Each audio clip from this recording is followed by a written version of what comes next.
Hi, I'm Bill O'Reilly. Thanks for watching us tonight. Donald Trump, Commander-in-Chief. That is the subject of this evening's Talking Points memo. As we reported last week, the President's job approval numbers are likely to go up because he took strong action against Syria after the tyrant Assad gassed his own people. Right off the bat, Mr. Trump went up 3% in a new CBS News poll. That is likely to rise even further this week. When CBS asked, do you approve or disapprove of the U.S. launching missiles against Syria, 57% approve, 36% disapprove, 8% don't know. Do you have confidence in Donald Trump's ability to handle the situation in Syria? 41% confident, 54% not confident. Finally, do you think it's necessary for Congress to approve any further U.S. action in Syria? Whopping 69% say it is, that Congress should get involved. 25% do not feel it's necessary. There are a number of developments on the military front this evening.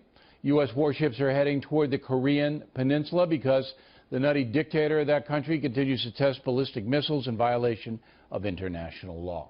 Also, 2 warships in the eastern Mediterranean continue to monitor Syria.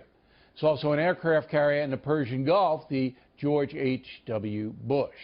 So you can see that President Trump and the Pentagon are sending signals that if world order is threatened, America may respond. It's just a damn shame we're the only country willing to take that stand. There's no reason for Russia to prop up Assad in Syria. The man's a war criminal. Also, China does not try to control the North Korean situation when it absolutely could.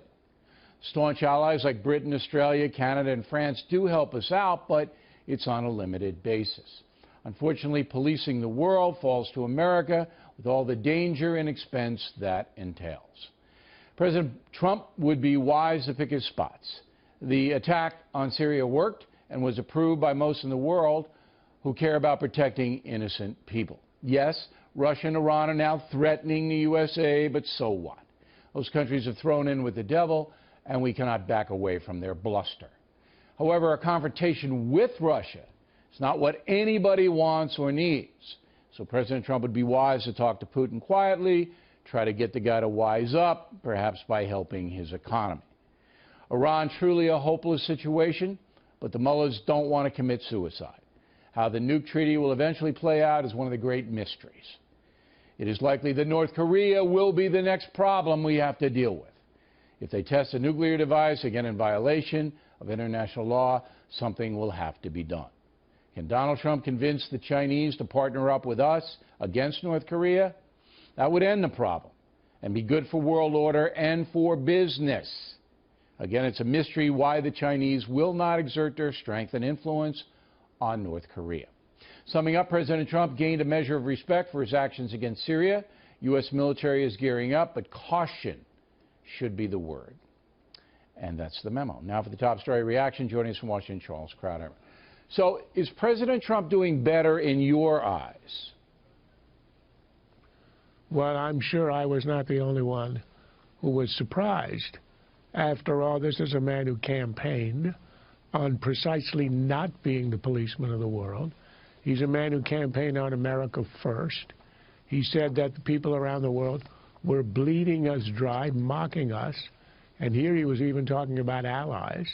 Just a week before the strike, he said in his speech, I'm not president of the world, I'm president of the United States.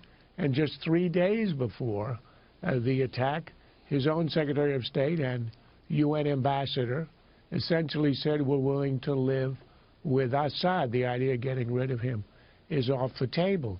Given all that, it was surprising and gratifying that Trump took the measure he did, and he essentially undermined and contradicted the entire idea, the one that was sort of the main theme of his inaugural address, that we were not the policemen of the world.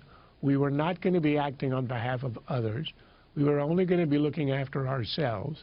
And the world needs us. They needed that strike, and they needed the message. This is not going to alter the course of the war in Syria, but it was a message to Russia, a message to China, and most importantly to North Korea, that the days of walking all over the U.S. and 8 years under Obama knowing that the U.S. will do nothing, those days are over. It doesn't guarantee that we're going to do anything in the future, but it certainly says do not count on the passivity that you've seen for the last 8 years. I think that answer was 75 minutes long, but from what I took of it, your opinion of Donald Trump has risen. Were you taking? Okay. Were you taking notes? I hope you were. Because when I go long, I know I have you a can get very confused sometimes. Very, very sophisticated mind, and I kind of understood what you said. Not all of it, but nobody could possibly understand all of it. Now, you have a situation where I don't think Trump contradicted himself. I don't think he's making himself in America the policeman of the world. This is a war crime situation. There's a difference between Assad, who's going to sit there. We're not going to remove him unless he does it again. Then maybe all bets will be off. But when you commit a war crime that harkens back to pre-World War II days, and when you do something that heinous, there's only one country in the world, Charles, only one, that's us, that's going to do something about it. And I think that the president stepped up and said, I'm not going to tolerate war crimes. I think that's what this is about. But that's precisely being policeman of the world. No, it's not. No, policeman of the world is basically regime change, occupation. You know, if a felony is committed, you go in. This wasn't a felony. This was way beyond that. What you're saying is a crime against humanity was committed. Right. It was not an attack on the U.S. It was not a threat to the United States. But it was in a way. We stepped in. Poison gas is allowed to be used. Come on, you know. No. You know it's not. If poison gas is allowed to be used without punishment, it will spread. And now we have a North Korean situation, which is absolutely a danger to the United States. If they're going to do a nuke test, an underground nuke test, I mean, they're basically saying we're going to do what we want, and if someday we want to launch this nuke at somebody else, we'll do that too. But I want to get into China. But that's why I think... Go ahead. Go ahead. All right, China. Well, look, I think what you said about China, that it's a mystery why they're not reining in the North Koreans. Yeah. It's not a mystery at all. China sees North Korea, number one, as very useful, a thorn in the side of the United States for 50 years. China's interest is to expand its influence in its periphery, meaning the Pacific Rim. It does not want us there. It's trying to drive us out. That's why it's doing all the construction on those islands. That's its objective. And we have been distracted, and we have been looking to the side. But this draws on account us of North Korea now. You're making for 50 two mistakes. Years. You're making two mistakes. Number one, China's main priority is business. They got 1.5 billion people in there, and the economy is not so good over there, okay? And this is bad for business, North Korea. Number two, they're drawing U.S. naval force in. North Korea is drawing it in. The last thing China wants. But the world order is something that China needs, because if that economy collapses in China, the government's going too. Last word. Look, the Chinese calculation is if they help to bring down the North Korean regime, they are going to have a democratic, westernized South Korea all the way up to the border, probably with nuclear weapons, and that is the last thing they want. They now have a buffer state that's a client state that does. It acts as a buffer between. Well, then keep the West, it, but make them behave. South Korea. Make them behave. Keep your little buffer. How do you make a great power behave? You tell me. Who's a great power? Not North Korea. They can barely feed their people. China can slap sanctions on them in a second that bring them to their knees. You know that.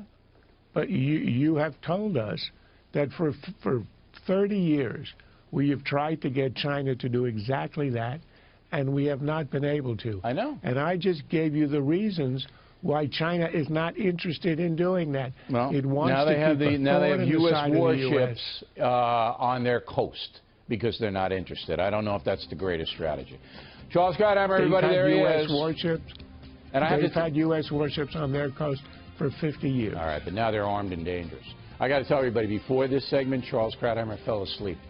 I had to wake him up. I told him I was going to put a cat on his face. True, right? All that's true, isn't it? True.